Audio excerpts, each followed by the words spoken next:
오늘 말씀 이사야 43장 22절, 23절 두 절 보도록 하겠습니다. 내가 네 허물을 빽빽한 구름같이 네 죄를 안개같이 없애 하였으니 너는 내게로 돌아오라. 내가 너를 구속하였음이니라. 여호와께서 이 일을 행하셨으니 하늘아 노래할지어다. 땅의 깊은 곳들아 높이 부를지어다. 산들아 숲과 그 가운데의 모든 나무들아 소리내어 노래할지어다. 여호와께서 야곱을 구속하셨으니 이스라엘 중에 자기의 영광을 나타내실 것이미로다. 오늘 말씀의 제목은 소리내어 노래할지어다 입니다.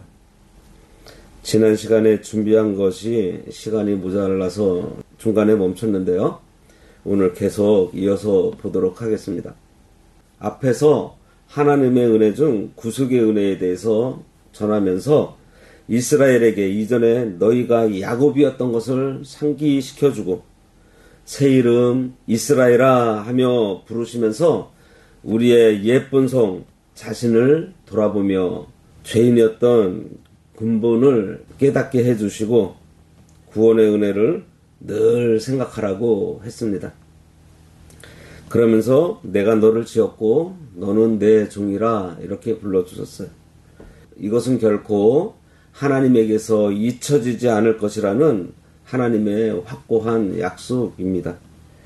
그러나 하나님과 우리 사이를 가로막고 있는 그 죄, 이 죄를 빽빽한 구름 그리고 안개로 표현하시면서 그것들을 다 제하여 버리고 너를 구속하였으니 돌아오라고 위로하셨어요. 지난 시간에 마지막에 미가서를 읽었는데요. 미가서 7장 18절과 19절에 보면 이 회개한 죄에 대한 하나님의 반응이 아주 잘 기록되어 있습니다. 보면 주와 같은 신이 어디 있으리이까? 주께서는 죄악과 그 기업에 남은 자의 허물을 사유하시며 인애를 기뻐하심으로 진노를 오래 품지 아니하시나이다. 다시 우리를 불쌍히 여기셔서 우리의 죄악을 발로 밟으시고 우리의 모든 죄를 깊은 바다에 던지시리이다 라고 했습니다. 이 말씀은 흔히 교회의 찬양시라고도 불리는 말씀이에요. 유대인들은 지금도 대속죄일에 회당에서 이 말씀을 낭독하고 있다고 합니다.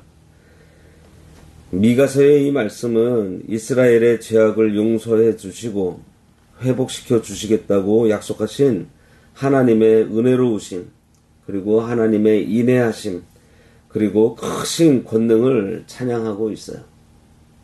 여기에 사유하신다는 이 말은 문자적으로는 무거운 짐을 들어 올리거나 또는 짊어지고 다른 곳으로 옮기는 것을 뜻하는 말입니다. 그러니까 하나님께서 당신의 백성들의 죄를 직접 담당하심으로써 그들의 죄의 짐을 옮겨 버리신다, 이러한 말씀이에요. 이사야는 이러한 하나님의 사조에 대해서 여호와께서는 우리의 죄악을 그에게 담당시키셨다, 이렇게 이사야 53장 6절에 말씀하고 있습니다. 이 같은 하나님의 사제와 은총은 이방인들의 개념 속에서는 결코 발견할 수 없는 것으로 여기서 미가가 주와 같은 신이 어디 있으리까 하며 찬양했던 거예요. 그리고 이어지는 19절에서 죄를 사유하시는 하나님께 대한 찬양이 이어지고 있는데요. 하나님께서는 우리의 이 죄된 본성과 우리들의 그 의지가 연약한 것을 아시기 때문에 우리의 죄악의 공의의 법칙을 기계적으로 적용하지 않으시고요. 하나님의 그 불쌍히 여기심, 국률하심으로 우리들에게 다가오셨다는 거예요. 여기 보세요. 죄악을요, 발로 밟으신다 그러신다. 발로 밟겠다. 이것은 하나님의 죄사함이 완벽하다는 것을 보여주는 것과 동시에 죄에 대한 철저한 응징, 죄를 완전하게 정복하시고 지배하시고 그 죄를 완전하게 멸절시킨다는 그러한 의미가 있습니다. 이렇게 하나님께서는 우리가 죄에 대해서 억제하기 위한 강구를 하면 언제든지 죄악이 우리를 정복하지 못하도록 그 죄를 완전히 제압해 주실 것입니다. 오늘 말씀 23절, 여호와께서 이 일을 행하셨으니 하늘아 노래할지어다, 땅의 깊은 곳들아 높이 부를지어다, 산들아 숲과 그 가운데의 모든 나무들아 소리내어 노래할지어다. 여호와께서 야곱을 구속하셨으니 이스라엘 중에 자기의 영광을 나타내실 것이미로다. 이 일은 앞에서와 같이 이스라엘에게 베푸신 여호와의 구속사역을 가리키고 있습니다.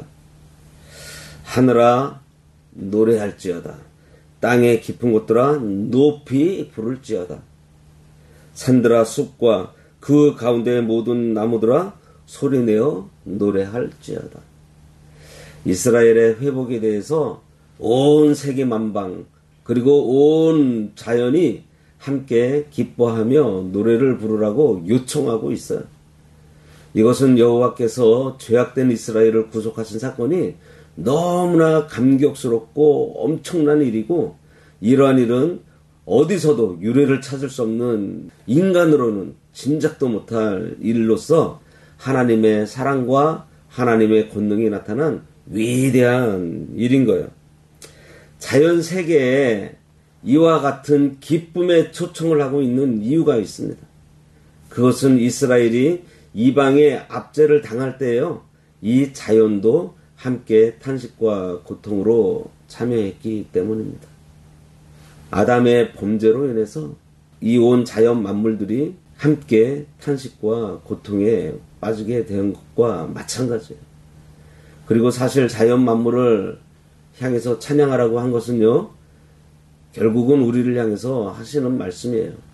맞아요. 이 말씀은요, 궁극적으로 메시아께서 재림하실 때 인간의 죄악으로 말미암아 함께 저주를 받은 인류, 그리고 모든 자연 만물이 같이 회복될 것을 예언하고 있는 말씀입니다. 바위같이 완고한 사람도 찬양하게 되고, 나무같이 뻣뻣한 사람도 찬양하게 되고, 잘났든지 못났든지 모두가 다 하나님을 찬양하라는 거예요. 우리는 구원받은 그 한 가지만으로도 항상 찬송을 부르고도 남습니다. 하박국 보세요. 아무것도 없어도, 나무에 열매가 없고 밭에는 먹을 것도 없고 우리와 외양간에 가축이 없어요. 아무것도 없어요. 그런데 뭐로 기뻐한다 그랬어요? 구원의 하나님으로 말미암아 기뻐하고 찬양한다 그랬습니다. 죄사함을 받은 후에 우리가 이 만물을 바라보게 되면 찬송이 저절로 나옵니다. 나무를 바라봐도 찬송하고, 바위를 바라봐도 찬송하고, 바람 부는 것을 이렇게 느끼기만 해도 찬송이 나와요. 앞서간 많은 선진들이 그렇게 했습니다. 무디라는 미국에서 유명한 그 전도자가 있는데요. 이분은 하나님의 은혜로 구원의 확신을 얻었을 때 막 새가 우는 소리가 그 새들이 하나님한테 찬양하는 소리로 들렸다고 얘기를 합니다. 또 바람이 불면서 막 지나가는데 바람 소리가 하나님을 찬송하며 지나가는 것 같았다 그랬어요.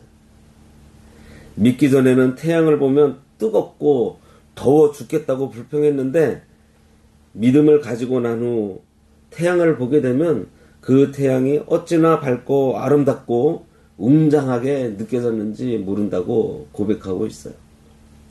비가 오면 만물들은 반가워하는데 세상 사람들은 청승맞게 비가 온다며 짜증을 냅니다. 하나님의 은혜를 모르니 모든 것이 다 짜증나는 거예요. 그것이 바로 마귀가 우리들에게 걸어대고 있는 최면인 거예요.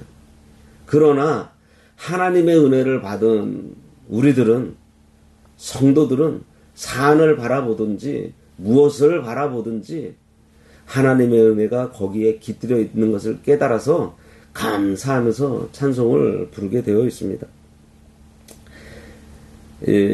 여기 보면 여호와께서 야곱을 구속하셨으니 이스라엘 중에 자기의 영광을 나타내실 것이라고 했어요. 구원받은 이스라엘을 통해서 하나님의 이름이 높아질 것을 말씀하고 있습니다. 이렇게 성도의 찬양으로 하나님의 이름이 높아집니다. 찬양은 하나님의 은혜를 깨달은 자에게서 자연스럽게 나오는 하나님을 향한 우리의 고백이에요. 제가 부교역자로 섬기고 있을 때 어르신들을 모시고 새벽 예배 차량을 운행할 때면 그날 말씀에 은혜 받으신 어르신은 집에 가실 때까지 차 안에서 찬송을 끊이지 않고 부르세요. 어떤 성도를 봤을 때 그의 삶이 참 어렵게 살고 있고 고통 가운데 힘들게 살고 있는데 그런데도 불구하고 그가 찬송 부르는 모습을 보게 되면요. 야, 어려움 중에도 찬송을 부르다니. 지금 저 사람의 속에 내가 가지고 있지 않는 참 그 깨닫고 있는 그 은혜가 있구나 라고 생각하면서 그 성도의 믿음에 대해서 이렇게 좀 생각하게 됩니다. 또 세상 사람들이 봤을 때에는 그러한 어려움 가운데에서도 찬양하는 성도들을 보면서 아마 다르게 볼 것 같아요. 어려울 때 기가 죽어 풀이 꺾이고 좋은 일이 있으면 찬송 부른다. 그것은 세상 사람과 다를 게 뭐가 있겠어요. 그러나 초막이나 궁궐이나 어디든 간에 찬송을 부르면 거기에 하나님의 능력이 나타나고 하나님의 나라가 이루어집니다. 깊고 어두운 곳에 있든지 저 높고 밝은 곳에 있든지 어떤 형편에 있든지 하나님의 은혜를 감사하며 찬양하려면 그 구원에 대한 감격이 우리들에게 있어야 돼요. 왜냐하면 구속의 은혜는요, 어떤 형편에 있든지 결코 변하지 않는 그러한 은혜이기 때문입니다. 그렇게 하나님의 구원에 대해서 감사하고 찬송하면 하나님의 이름은 높아지고 하나님께서 그 가운데 영광을 나타내세요. 그래서 우리는 그 영광에 참여하고 하나님과 함께 기뻐 뛰노는 지난주 오후 예배 시간에 우리가 베드로전서에서 본 하나님께서 준비하신 기쁨, 우리들에게 큰 기쁨을 주신다고 그랬잖아요. 뛰어노는 기쁨, 참 엄청난 기쁨, 이러한 기쁨을 우리가 누리게 되는 것입니다. 기도하겠습니다. 하나님 아버지의 이 크신 구원을 늘 감사하며 찬송하기 원하오니 저희들이 죄인 되었던 그 근본을 잊지 않고 그 한심한 가운데에서 건져주신 아버지의 구속의 은혜, 예수 그리스도의 십자가 부활을 늘 묵상하면서 감사 감격하는 가운데 살아서 하나님을 기쁘시게 하여 하나님께서 나타내 주시는 영광에 참여함으로 하나님께서 주시는 그 큰 기쁨을 누리며 살게 하여 주시기를 간절히 바라오며 예수님의 이름으로 기도드리옵나이다. 아멘. 하늘에 계신 우리 아버지여, 이름이 거룩히 여김을 받으시오며 나라가 임하시오며 뜻이 하늘에서 이루어진 것 같이 땅에서도 이루어지이다. 오늘날 우리에게 일용할 양식을 주옵시고 우리가 우리에게 죄 지은 자를 사하여 준 것 같이 우리 죄를 사하여 주옵시고 우리를 시험에 들게 하지 마옵시고 다만 악에서 구하옵소서. 대개 나라와 권세와 영광이 아버지께 영원히 있사옵나이다. 아멘.